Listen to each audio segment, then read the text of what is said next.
Jangan dibaca. Karya Kang Ramli, author. Chapter 1. Kamu seharusnya benar-benar tidak membaca ini.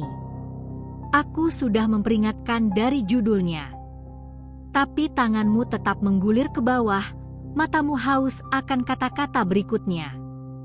Aku tahu rasanya sensasi dingin yang merayap di punggung saat kamu tahu seharusnya berhenti, tapi malah terus maju. Cerita ini dimulai 3 tahun lalu, tepatnya pada malam saat hujan deras di akhir Oktober. Aku sedang sendirian di apartemen kecilku di lantai 12 sebuah gedung tua di pinggiran kota. Listrik sering mati di sini, dan malam itu petir menyambar seperti ingin merobek langit. Aku membuka email di ponsel karena bosan. Ada satu pesan baru dari alamat yang aneh, sebuah deretan angka dan huruf acak, tanpa nama pengirim. Subjeknya hanya 3 kata, jangan dibaca. Aku tertawa kecil. Pasti spam, atau mungkin prank dari teman. Tapi hujan di luar semakin deras, angin menderu menerpa jendela, dan aku tidak punya hal lain yang lebih baik untuk dilakukan. Jariku menyentuh layar. Isi email itu pendek, ditulis dengan font biasa, tapi entah kenapa terasa salah. Jika kamu sudah membuka pesan ini, dia sudah tahu kamu ada. Dia tidak punya nama. Dia tidak punya wajah. Tapi dia selalu mengikuti orang yang membaca. Malam ini, dia akan datang. Jangan matikan lampu. Jangan melihat ke belakang. Dan yang paling penting, jangan pernah baca lagi. Aku membacanya 2 kali bahkan hingga 3 kali. Rasanya seperti ada yang menarikku untuk terus membaca, seperti bisikan halus di telinga yang berkata, sekali lagi saja, ya, 1 kali lagi. Aku segera menghapus email itu dan mematikan ponsel. Tapi saat aku berbaring di tempat tidur, lampu kamar masih menyala terang dan aku mendengarnya untuk pertama kali. Ketukan itu terdengar sangat pelan. Tok, tok, tok. Suara itu terdengar dari jendela kamar di lantai 12, padahal di situ tidak ada balkon, tidak ada pohon di dekatnya. Hanya dinding beton dan kegelapan malam. Aku menarik selimut sampai ke dagu, mata terpejam dan pura-pura tidur. Ketukan itu seketika berhenti setelah beberapa menit. Aku akhirnya tertidur dengan jantung yang masih berdegup kencang. Pagi harinya, email itu kembali muncul di inboxku, padahal aku sudah menghapusnya. Subjek yang sama, tapi kini isinya berbeda. Kamu membaca ulang semalam, ya? Dia sekarang tahu namamu.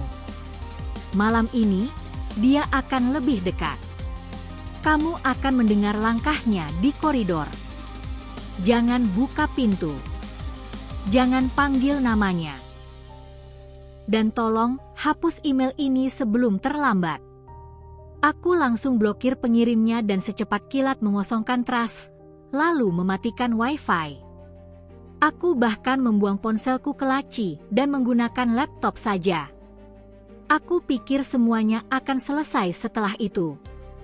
Bahwa selama aku tidak menyentuh pesan itu lagi dan semuanya akan kembali normal. Tapi malam berikutnya membuktikan aku salah besar. Hujan kembali turun, sama derasnya, sama bisingnya, seperti malam sebelumnya. Lampu di apartemenku berkedip beberapa kali, seakan ragu apakah ingin padam sepenuhnya atau tetap hidup. Aku duduk menatap layar laptop yang kosong, mencoba mengalihkan pikiran dengan menonton film atau membaca berita. Apa saja yang bisa menyibukkan diriku.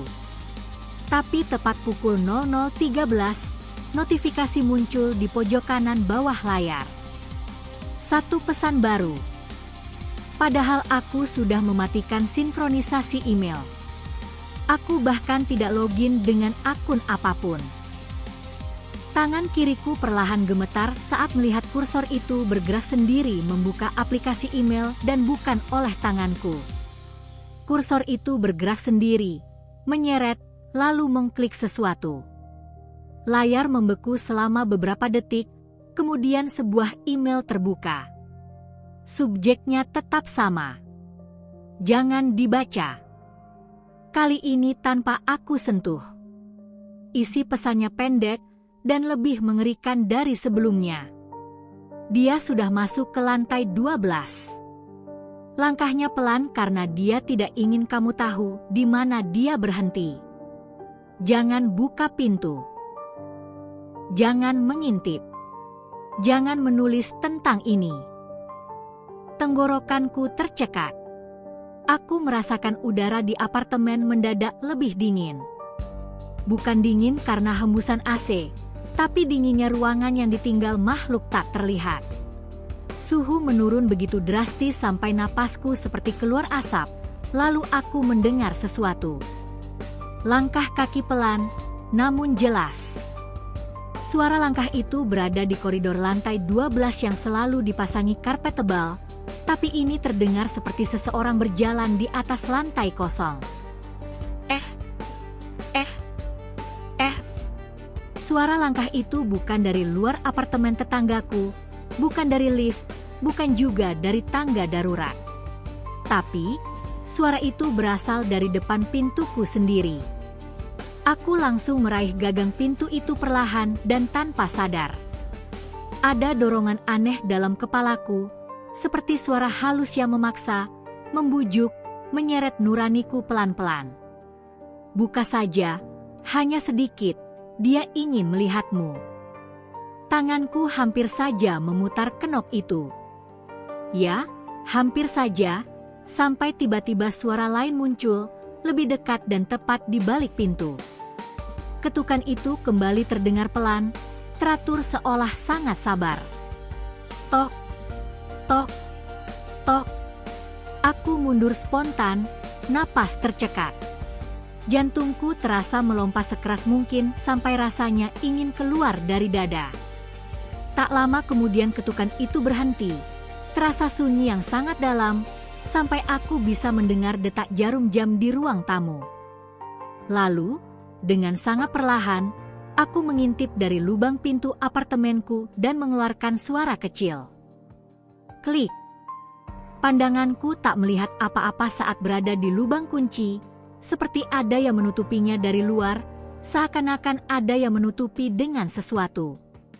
Aku segera berlari ke kamar, mengambil ponsel dari laci. Ku nyalakan ponsel hingga layarnya menyala, terlihat ada satu notifikasi yang ku tahu pasti tidak mungkin muncul.